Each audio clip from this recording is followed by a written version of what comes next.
আপনারা জানেন গতকাল কিভাবে নৃশংস কায়দায় প্রাইম এশিয়া বিশ্ববিদ্যালয়ের একজন শিক্ষার্থীকে হত্যা করা হয়েছে। আপনারা যদি সেই ক্ষতগুলো পরীক্ষা করেন তাহলে দেখতে পাবেন যে লোকটি ছুরি মেরেছে সে ওয়েল ট্রেন্ড। আপনি আঘাতটা লক্ষ্য করলে দেখতে পাবেন যে এক আঘাতেই কিন্তু তার মৃত্যু হয়েছে।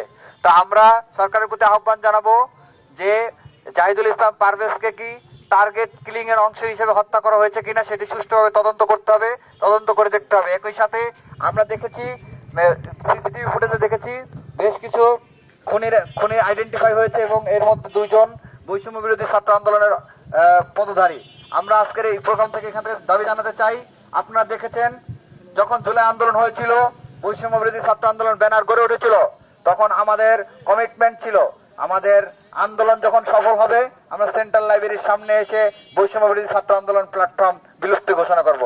কিন্তু অত্যন্ত দুঃখজনক হলেও সত্য, 5 আগস্টের পর থেকে একদল কুচক্রী মহল এই প্ল্যাটফর্মকে ব্যবহার করে বিভিন্ন রাজনৈতিক স্বার্থ চরিতার্থ করার কাজে ব্যবহার করছে। আপনারা দেখেছেন জেলায় জেলায় কমিটির নামে বিভিন্ন জায়গায় এই বৈষম্য বিরোধী ছাত্র আন্দোলনে পদবাণিজ্য হওয়ার সংবাদ আমরা পেয়েছি। আপনারা দেখেছেন এখানে পদধারীরা তারা বিভিন্ন জায়গায় চাঁদাবাজি টেন্ডারবাজিতে জড়িত হয়েছে। আমরা অত্যন্ত দুঃখের সাথে এবং ভগ্ন হৃদয়ে লক্ষ্য করছি যে এই প্ল্যাটফর্মটি 2000-এর অধিক শহীদের রক্তের উপর দাঁড়িয়ে আছে, যে এই প্ল্যাটফর্মটি 31,000-এরও বেশি আহত এবং পঙ্গুত্ব বরণকারী ভাইদের রক্তের উপর দাঁড়িয়ে আছে। সেই প্ল্যাটফর্মটি আমাদের সকলের পবিত্র আমানত। কিন্তু অত্যন্ত দুঃখজনক কতিপয় ব্যক্তিবর্গ এই প্ল্যাটফর্মকে ব্যবহার করে নিজেদের রাজনৈতিক স্বার্থ চরিতার্থ করছে। আমরা আজকে এই প্রোগ্রাম থেকে দাবি জানাবো, কাল বিলম্ব না করে এই প্ল্যাটফর্মটিকে আর বিতর্কিত করবেন না।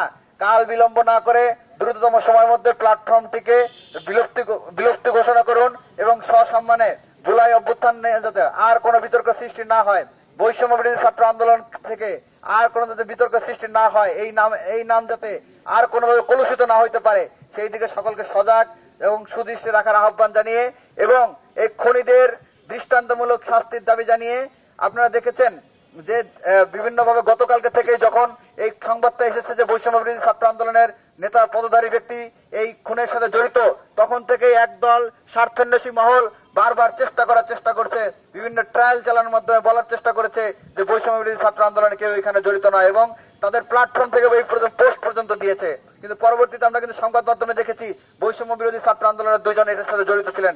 এর মানে এটাই প্রতীয়মান হয় কেউ কেউ নিজের ব্যক্তি স্বার্থকে চরিতার্থ করার জন্য এই 2000 শহীদের রক্তের উপর দাঁড়িয়ে থাকা প্ল্যাটফর্মকে ব্যবহার করছে। আমরা অবিলম্বে এই খুনিদেরকে যাতে কেউ পিছন থেকে বাঁচানোর চেষ্টা না করতে পারে সেই আহ্বান জানিয়ে, সুষ্ঠু তদন্তের মাধ্যমে তাদের বিচারের আহ্বান জানিয়ে এবং প্ল্যাটফর্মটিকে দ্রুততম সময়ের মধ্যে বিলুপ্ত ঘোষণার আহ্বান জানিয়ে আমার বক্তব্য এখানে শেষ করি। সবাইকে ধন্যবাদ।